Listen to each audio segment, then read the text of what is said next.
Hi welcome back to my channel. ഇന്ന് നല്ല അടിപൊളി റോസ്റ്റിൻ്റെ റെസിപ്പി ആയിട്ടാണ് വന്നിട്ടുള്ളത്. നമുക്ക് ചോറിൻ്റെ കൂടെയൊക്കെ കഴിക്കാൻ പറ്റിയ നല്ലൊരു അടിപൊളി സൈഡ് ഡിഷാണ് ഇത്. നമ്മൾ ചെയ്തെടുക്കുന്നത് കല്ലുമ്മക്കായ വെച്ചിട്ടാണ് റോസ്റ്റ് റെഡിയാക്കി എടുക്കുന്നത്. അപ്പോൾ വീഡിയോ സ്കിപ്പ് ചെയ്യാതെ കാണാൻ. ചാനൽ ഇതുവരെ സബ്സ്ക്രൈബ് ചെയ്യാത്തവരുണ്ടെങ്കിൽ ഒന്ന് സബ്സ്ക്രൈബ് ചെയ്യുക. വീഡിയോയിലോട്ട് പോകുന്നതിന് മുന്നേ പ്ലീസ് ഒന്ന് വീഡിയോ ലൈക്ക് ചെയ്തിട്ട് കാണണേ. അപ്പോൾ നമുക്ക് നേരെ റെസിപ്പിയിലോട്ട് പോകാം. ഞാൻ 2 ദിവസം മുന്നേ ഒരു കല്ലുമ്മക്കായ് ബിരിയാണിയുടെ റെസിപ്പി വീഡിയോ ഇട്ടിട്ടുണ്ടായിരുന്നു. അപ്പോൾ അതിൻ്റെ കമൻറ്റിൽ 1-2 കമൻറ്റ് കണ്ടു, കല്ലുമ്മക്കായ് കഴിച്ചിട്ടുണ്ട്, അപ്പോൾ അതെങ്ങനെയാണ് കിട്ടുന്നതെന്ന് അറിയില്ല, ഷെല്ലിലാണോ ഉണ്ടാവുന്നതെന്നൊക്കെ ചോദിച്ചിട്ടുണ്ട്. അപ്പോൾ നമുക്ക് കല്ലുമ്മക്കായ് ഇതുപോലെയാണ് നമുക്ക് കടയിൽ നിന്ന് വാങ്ങാൻ കിട്ടുക. അപ്പോൾ അതിൻ്റെ മേലെ കുറച്ച് വേസ്റ്റൊക്കെ ഇങ്ങനെ ഒട്ടിപ്പിടിച്ചിട്ടുണ്ടാകും. അപ്പോൾ അത് നമുക്ക് കത്തി വെച്ച് ഒന്ന് ചിരണ്ടി ക്ലീൻ ചെയ്തെടുക്കാം. അപ്പോൾ ഇത് അറിയുന്നവരുണ്ടാവും. അപ്പോൾ ഇതുവരെ ഇത് കാണാത്തവരും ചെയ്യാത്തവരും ഉണ്ടെങ്കിൽ അവർക്ക് വേണ്ടിയിട്ട് കാണിക്കുന്നതാണ്. അപ്പോൾ നമുക്കിത് കത്തി വെച്ച് തന്നെ നന്നായിട്ടൊന്ന് ഇങ്ങനെ ചിരണ്ടി കൊടുത്താൽ അതിൻ്റെ മേലെയുള്ള ഒട്ടിപ്പിടിച്ചിരിക്കുന്നതൊക്കെ ഇങ്ങനെ കത്തി വെച്ച് ക്ലീൻ ചെയ്തെടുക്കാൻ പറ്റും. വളരെ സിമ്പിളായിട്ട് ചെയ്തെടുക്കാം. ഇത് ക്ലീൻ ചെയ്യേണ്ട വിചാരിച്ചിട്ട് കല്ലുമ്മക്കായ് വാങ്ങാത്തവരുണ്ട്. അപ്പോൾ അതിൻ്റെ മേലെ നമ്മൾ കത്തി വെച്ച് ചെയ്താലും കുറച്ച് ചളി പോലെ ഒട്ടിപ്പിടിച്ചിട്ടുണ്ടാവും. അത് നമ്മൾ പാത്രം കഴുകാൻ യൂസ് ചെയ്യുന്ന സ്റ്റീലിൻ്റെ സ്ക്രബ്ബർ വെച്ചിട്ട് ഒന്ന് ഉരച്ചു കൊടുത്താൽ അതും നമുക്ക് നല്ല നീറ്റായിട്ട് ക്ലീൻ ചെയ്തെടുക്കാൻ പറ്റും. അപ്പോൾ ഇതുപോലെ നമുക്ക് കല്ലുമ്മക്കായ് നല്ല സിമ്പിളായിട്ട് തന്നെ ക്ലീൻ ചെയ്തെടുക്കുക. അപ്പോൾ ഞാനിവിടെ മുഴുവനായിട്ട് കാണിക്കുന്നില്ല, 3-4 ക്ലീൻ ചെയ്തിട്ടുള്ളൂ. എന്നിട്ട് നമ്മൾ കല്ലുമ്മക്കായ് അരി നിറച്ചിട്ട് അടയാക്കാനാണെങ്കിൽ ഇതുപോലെ ജസ്റ്റ് ഒരു വശം മാത്രം ഇങ്ങനെ പൊളന്നെടുത്തിട്ട് അതിനുള്ളിൽ നിന്ന് ഇതുപോലെ ഒരു നാര് പോലത്തെ സാധനം എടുക്കാനുണ്ട്. അപ്പോൾ ഇപ്പോൾ നമുക്ക് അതങ്ങനെ പൊളക്കേണ്ട ആവശ്യമില്ല. ഇപ്പോൾ നമുക്ക് നന്നായിട്ട് ക്ലീൻ ചെയ്തിട്ട് കുറച്ച് വെള്ളം ഒഴിച്ചിട്ട് അതൊന്ന് 5-6 മിനിറ്റ് ഒന്ന് വേവിച്ചെടുത്താൽ നമുക്ക് ഇതുപോലെ അടർത്തിയെടുക്കാൻ പറ്റും. എന്നിട്ട് നമുക്ക് ഇതിലോട്ട് ഇതൊന്ന് നന്നായിട്ട് കഴുകിയിട്ട് ഇതിൻ്റെ ഒരു വേസ്റ്റ് കൂടി കളയാനുണ്ട്, അത് ഞാൻ പിന്നെ ഏതെങ്കിലും വീഡിയോയിൽ ആഡ് ചെയ്യാം. എന്നിട്ട് അതിലോട്ട് ഒരു ടേബിൾ സ്പൂൺ മുളക് പൊടിയും മഞ്ഞൾപ്പൊടിയും ആവശ്യത്തിന് ഉപ്പും പിന്നെ കുറച്ച് 1-2 ടേബിൾ സ്പൂൺ കല്ലുമ്മക്കായ് വേവിച്ചെടുത്തിട്ടുള്ള ആ ഒരു വെള്ളം കൂടി ചേർത്ത് കൊടുക്കാം. കല്ലുമ്മക്കായുടെ എല്ലാ ഫ്ലേവറും നമ്മൾ വേവിക്കുമ്പോൾ ഉപയോഗിച്ചിട്ടുള്ള ആ ഒരു വെള്ളത്തിലാണ് ഉണ്ടാവുക. അപ്പോൾ ചിലർ കല്ലുമ്മക്കായ് കുക്ക് ചെയ്യുമ്പോൾ ആ ഒരു വെള്ളം യൂസ് ചെയ്യാറുണ്ട്, ചില ആൾ യൂസ് ചെയ്യാറില്ല. അപ്പോൾ നമ്മൾ കല്ലുമ്മക്കായ് വെച്ച് എന്ത് ചെയ്യുമ്പോഴും അത് വേവിച്ച വെള്ളം ഒന്ന് ഊറ്റിയെടുത്തിട്ട് ചേർക്കാറുണ്ട്. ഇനി ഒരു പാൻ നന്നായിട്ട് ചൂടാക്കി അതിലോട്ട് വെളിച്ചെണ്ണ ഒഴിച്ചു കൊടുക്കാം. വെളിച്ചെണ്ണയിൽ തന്നെ കുക്ക് ചെയ്യുമ്പോഴാണ് ഇതിന് നല്ലൊരു ഫ്ലേവർ ഉണ്ടാവുന്നത്.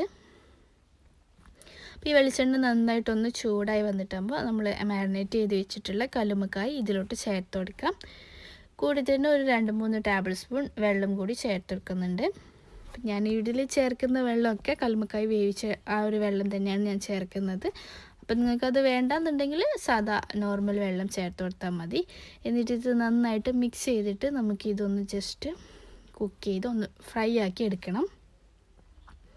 അപ്പം ഇത് നന്നായിട്ടൊന്ന് മിക്സ് ചെയ്തിട്ട് നമുക്കിത് ജസ്റ്റ് 2-3 മിനിറ്റ് അടച്ച് വെച്ചിട്ട് ഒന്ന് കുക്ക് ചെയ്തെടുക്കാം.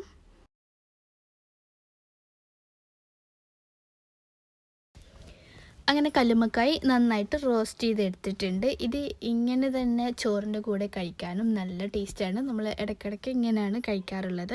അപ്പോൾ ഇതുപോലെ കല്ലുമ്മക്കായ് എന്താ പറയുക സിമ്പിളായിട്ട് റോസ്റ്റ് ചെയ്ത് കഴിക്കുന്നവരുണ്ടെങ്കിൽ ഒന്ന് കമൻറ്റ് ചെയ്യുക. ഇതിങ്ങനെ കഴിക്കാൻ സംഭവം സിമ്പിളാണെങ്കിലും നല്ല അടിപൊളി ടേസ്റ്റാണ്. ഇതുണ്ടെങ്കിൽ നമുക്ക് വേറെ കറിയൊന്നും ഇല്ലാതെ തന്നെ ചോറുണ്ണാൻ പറ്റും. അപ്പോൾ ഇതിനൊരു ബൗളിലോട്ട് മാറ്റിയിട്ട് അതേ പാനിലോട്ട് തന്നെ 2-3 ടേബിൾ സ്പൂൺ കൂടി വെളിച്ചെണ്ണ ചേർത്ത് കൊടുക്കുന്നുണ്ട്.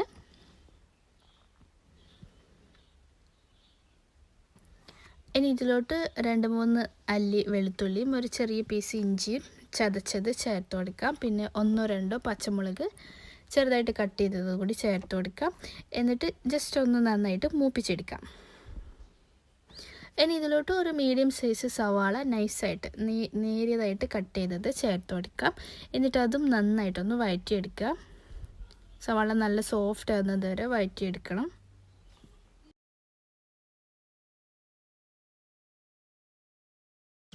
സവാള നന്നായിട്ട് റോസ്റ്റ് ചെയ്ത ശേഷം പിന്നെ ഇതിലോട്ട് നമുക്ക് തക്കാളി ചേർത്തെടുക്കാം. ഒരു മീഡിയം സൈസ് തക്കാളി ചെറുതായിട്ട് കട്ട് ചെയ്തിട്ട് ചേർത്തിട്ടുണ്ട്. ഇനി ഇതും നന്നായിട്ട് മിക്സ് ചെയ്ത് തക്കാളി ഒന്ന് നന്നായിട്ട് കുക്കായി നന്നായിട്ട് ഉടഞ്ഞു വരുന്ന രീതിയിൽ നമുക്കിതൊന്ന് കുക്ക് ചെയ്തെടുക്കാം. അപ്പോൾ തക്കാളി അടച്ചു വെച്ച് കുക്ക് ചെയ്യുന്ന സമയത്ത് നമുക്കിത് നന്നായിട്ട് ഉടഞ്ഞു കിട്ടും. അപ്പോൾ തക്കാളിയൊക്കെ നന്നായിട്ട് ഉടഞ്ഞു വന്ന ശേഷം പിന്നെ ഒരു 1/2 ടീസ്പൂൺ പെരിഞ്ജീരകമോ അല്ലെങ്കിൽ ജീരകം പൊടിച്ചതോ ചേർത്ത് കൊടുക്കുക. അപ്പോൾ എൻ്റെ കയ്യിൽ പൊടിച്ചതില്ലാത്തതുകൊണ്ട് ഞാൻ ജീരകമാണ് ചേർത്തിട്ടുള്ളത്. പിന്നെ 1 ടീസ്പൂണും കൂടി മുളക് പൊടി ചേർത്ത് കൊടുക്കാം. പിന്നെ ഒരു 1/2 ടീസ്പൂൺ കുരുമുളക് പൊടിയും കൂടി ചേർത്ത് കൊടുക്കാം. അപ്പോൾ ഇപ്പോൾ ചേർത്തിട്ടുള്ള ഈ മുളക് പൊടിയും കുരുമുളക് പൊടിയും നിങ്ങളുടെ എരിവിനും ടേസ്റ്റിനും അനുസരിച്ചിട്ട് നിങ്ങൾക്ക് കൂട്ടോ കുറക്കോ ചെയ്യാം. എന്നിട്ട് ഇത് നന്നായിട്ട് മിക്സ് ചെയ്ത് അതിൻ്റെ ഒരു പച്ച മണമൊക്കെ മാറുന്നത് വരെ വഴറ്റിയെടുക്കാം. എന്നിട്ട് ഇതിലോട്ട് 1-2-3 ടേബിൾ സ്പൂണും കൂടി വെള്ളം ചേർത്ത് കൊടുക്കാം. എന്നിട്ട് അതും നന്നായിട്ട് മിക്സ് ചെയ്ത് ആ വെള്ളം ഒന്ന് തിളച്ച് വരുന്നവരെ നമുക്ക് കുക്ക് ചെയ്തെടുക്കാം. അതൊന്ന് തിളച്ച് തുടങ്ങിയാൽ പിന്നെ ഇതിലോട്ട് നമുക്ക് നമ്മൾ ഫ്രൈ ചെയ്ത് മാറ്റി വെച്ചിട്ടുള്ള കല്ലുമ്മക്കായ ചേർത്ത് കൊടുക്കാം.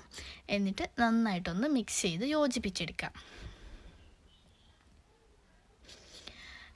നന്നായിട്ട് മിക്സ് ചെയ്ത് യോജിപ്പിച്ചെടുത്ത ശേഷം പിന്നെ കുറച്ച് കറിവേപ്പിലയും കൂടി ചേർത്ത് നന്നായിട്ട് മിക്സ് ചെയ്ത് ഒരു 2 മിനിറ്റ് കൂടി കുക്ക് ചെയ്തെടുത്താൽ നല്ല അടിപൊളി ടേസ്റ്റി ആയിട്ടുള്ള കല്ലുമ്മക്കായ റോസ്റ്റ് റെഡിയായി കിട്ടും. നല്ല സിമ്പിളായിട്ടുള്ള റെസിപ്പിയാണ്. ഇനി കല്ലുമ്മക്കായ വാങ്ങുമ്പോൾ ഇതുപോലെ ഒന്ന് ട്രൈ ചെയ്ത് നോക്കുക. എന്നിട്ട് നിങ്ങളുടെ ഫീഡ്ബാക്ക് അറിയിക്കുക. വീഡിയോ ലൈക്ക് ചെയ്യാൻ മറക്കരുത്. അതുപോലെ തന്നെ വീഡിയോ ഒന്ന് ഷെയർ ചെയ്യുക. ചാനൽ സബ്സ്ക്രൈബ് ചെയ്യാത്തവരുണ്ടെങ്കിൽ പ്ലീസ് ഒന്ന് സബ്സ്ക്രൈബ് ചെയ്യണേ. കൂടെ തന്നെ ഇൻസ്റ്റാഗ്രാം പേജ് ഫോളോ ചെയ്യുക.